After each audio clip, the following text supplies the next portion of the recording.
pala, no, dito sa channel ko.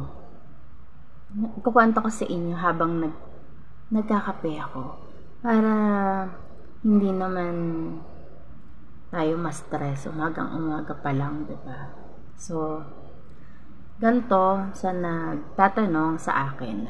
Mahirap yung pagkuha ng bahay actually. Opo, mahirap po siya.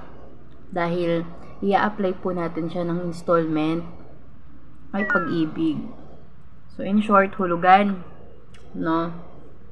So, kagandahan, dahil hulugan nga po siya via Pag-ibig, hindi po tayo maglalabas ng malaking pera. Dahil sa realidad, kung wala ho tayong malaking pera, wala ho tayong pampagawa ng bahay. So, in short, hindi tayo magkakaroon ng bahay.